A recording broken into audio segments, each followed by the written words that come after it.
Welcome back, everyone, to our last episode of the Business Leadership Series. We've brought on entrepreneurs, we've brought on CEOs, but now we want to do something different. We brought on two local realtors for people who are interested in real estate, Jodi and Joana. They've been in the industry for 25 years, so they'll have some interesting stories and lessons to teach us. We'll be back with them right after the trailer.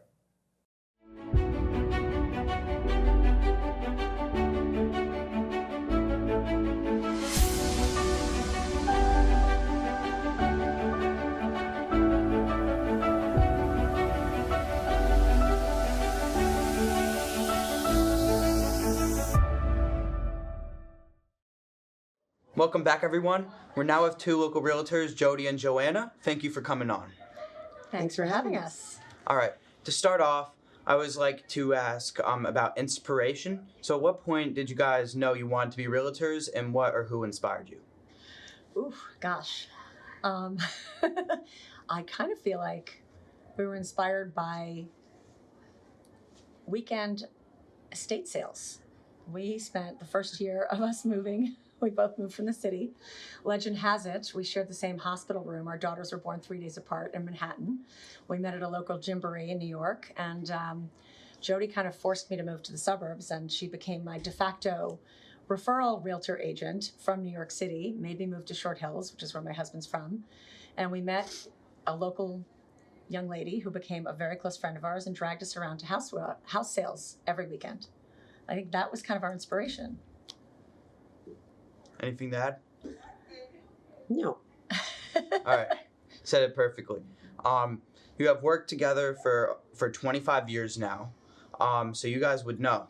What makes a great real estate team? Happy anniversary. Right? Yeah.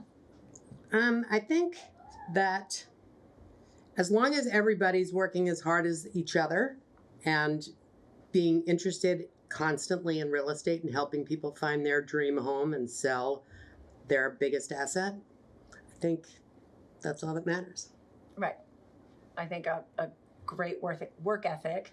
And I actually think being as different as we are through and through, what brings us together is always wanting to help our clients find the right house or sell in the best possible way and navigate a very difficult transaction that's typically pretty emotional. And both of us are very good at fine-tuning how we can be of help during emotional times. All right. So obviously over the last few years, the market has been subject to substantially higher interest rates. Have you seen any changes, or have buying habits stayed relatively the same? Well, the last 3 years, I mean, between COVID and, the short inventory, the light inventory, it hasn't really changed habits, has it? I don't think so. I think it's pretty much stayed the same. Low inventory has kept buyers out here and struggling to buy properties. Right now, we're maybe feeling a couple of clients saying, I'm going to wait a year or two to see what interest rates do, but that so far is happening for me not on primary residences. It's like the second home or an investment property potentially. But I think anyone who's looking for primary home needs a place to live, right? Sure. And they're desperately fumbling to buy houses. So because it's a necessity, people, it's still not like, even though it might affect them financially, they're not changing their buying habits. Really. Well, you know what they are doing actually? They're spending less money. They're still spending it. But if they started with a budget of X, they're taking it down and saying, I'm going to reevaluate. And they're also looking at more than one type of home, where somebody might have said, I only want this, this, and that. Now they're expanding it to 10 things. Like, well, I'm now interested in all of these. So. Also, when I moved in this area, it was a bunch of single-family homes, a lot of split levels, and now I've noticed a trend of, those houses being knocked down and being built into McMansions. Do you see this trend continuing, and has it affected real estate in general? I think because it's gotten so expensive to buy property in this area, because there is so little inventory, it's been sort of hard for the people who would normally be tearing them down, certainly as spec homes, to be able to do that and make it be a good financial decision for them. So I think that it has slowed a little bit. From an investment standpoint, so a lot of builders that we used to represent are not necessarily coming into the marketplace and tearing down the spot lots and turning the homes into, I don't know that I would call them McMansions. I would call them, somebody's larger home, because if they're not finding the square footage realistic from an older style and they're in a neighborhood that they're allowed to tear it down, it just reshapes the way that the homes are.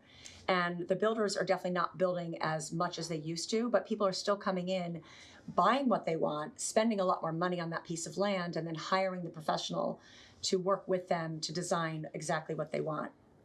I've also noticed how sometimes when they have done that, instead of just knocking down the whole home, they still keep the foundation or a little bit of it. How come instead of doing a fully new build, they choose to keep a sliver of the house? Well, a couple reasons, I think. Sometimes because you're in a neighborhood you can't fully tear down, so you have to leave a portion of the home and kind of build around it. Some people have the misconception that if they leave a wall or something, that the taxes might be lower. And sometimes it could just be simply, it's grandfathered in to have this piece of the house, and if you remove it, you may not be able to build to that spot. So there's a lot of different reasons why people, save a small portion of the house. All right. So every market is different, town to town. What makes Short Hills special? Well, we live here. We've been here for over 25 years. I moved here because you made me. And I think there are plenty of people who meet folks like us, and, if they fall in love with the location, we get to tell them all the great things that are here. We have a fantastic school district. We have amazing commuting abilities, and we have a train station that you can actually park in. And I think the idea that two train stations. Millburn Ed, Short Hills. Right. So you also have an arboretum. You have an off-Broadway theater that exists here. I mean, there's so many fantastic opportunities to have, nature and theater and art commune in one local area. And you're also adjacent to amazing towns that are right next to us. So I used to joke, within 15 minutes, you can get kind of anywhere from here. So let's transition it to a little bit of a fun question. So you get to meet all different kinds of people over the last 25 years. Could you give a story of one of your craziest clients? Well, so I don't know if it's a crazy client story, because I think at any point a transaction can become crazy for all of us. Like, it's a highly emotionally charged process, right? Yes. So I don't know. Every deal is crazy. Every deal is crazy at one point or another, and it's just how you navigate. So I feel like because this industry drives you into a place of emotional, strength to get through it, it has attracted a lot of people to either do interviews or do shows about it. I think the craziest thing that's happened in our area is that we had an HGTV show that decided that our area needed to be covered on national television. So every transaction is showcased in the best possible light, but there's always that point that's like super crazy. It can be anything from, oh my God, an oil tank was found the day before closing, we can't close on a property, and we just helped facilitate fishing it out, to realtor stories, saving each other's, deals because we know how to collaborate with each other. To boil it down to one moment, HGTV couldn't do it, which is why we had 2 seasons of it. And there's how many countless shows on the internet and, online, as well as nationwide TV exploring real estate. So I don't know. Can you boil it down to one story? One part? No. I can't even think of it. I'm starting to think of like the craziest situation. Or just a crazy story in general. Just something. A crazy story in general. I really can't. Well, there are so Everything's many. crazy. That's the thing. There are so many. And I think most of them revolve around, literally, for me, could it be that one story of, we're in a historic district in Short Hills, and clients said, gosh, we have no oil tank. We're good. Deal breezes through. We get to right before the closing table. The family's relocating. They're about to move in. The divorcing couple's extra dramatic. And everyone's threatening to kill the deal, even though we've all been very amicable. Everything's been great and ready to close. Literally, oil tank scan gets done as a last minute item. The relocating buyer says, I have to move in 5 days. I can't buy this house because it's going to take 4 weeks to potentially 4 months to get rid of this problem. And we said, no, it won't. We managed to get everything signed, went to town hall, got permits acquired, got a favor done by our oil tank guy. Oil tank gets removed literally the next day because permits are all signed, sealed, delivered. We closed 3 days later. Wow. It's amazing. So to end it off, I always like to ask, because this series is to inspire the youth who might not know what they want to do and to give them some advice if they want to go into a certain field. So what advice would you give to someone who wants to go into real estate? Be really careful and prepared. I think find really great mentors. Without that, it's really hard to be inspired every day without feeling like the day is either caving in on you from moment one, because everything changes. From the moment we wake up, we have no idea. We have a strategy. We know what's going to happen basically, but the amount of changes that happen, and we cycle through 15 different iterations of someone panicking about, could be the oil tank being removed, to dog getting loose and we have to somehow aid our client in finding that dog. Or, Jodi's gotten into situations where she's driven a client to the hospital because her husband couldn't get there in time. She had to drive her pregnant client to the ER, right? Oh my God. So if you like excitement, if you like a different day every day, and if you like helping people, this is the right field for you. But I think you do need to be working with folks who can help train you, because I think for us, the first couple of years were a bit of an interesting struggle trying to figure out on our own.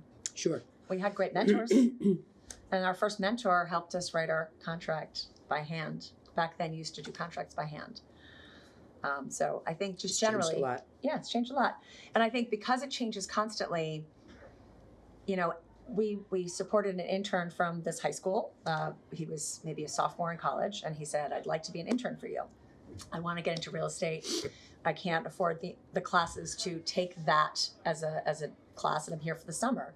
It was an amazing intern. We put him through real estate school, and he really loved the idea of what we were doing. So that was kind of inspiring for us to think that somebody's going to love what we do. So we'd love to re-inspire people on the other side. All right. Thank you for coming on. It was a pleasure. And thank you for watching. Make sure to subscribe. We're going to have another great season coming in the fall. To end it off, it was great hearing Jodi and Joana's stories and lessons. The one about the oil tank was pretty crazy, how something that usually takes a couple months, they were able to complete in only a week and get the buyers happy. So thank you for watching. Make sure to subscribe, and we'll be back in the fall with our next series.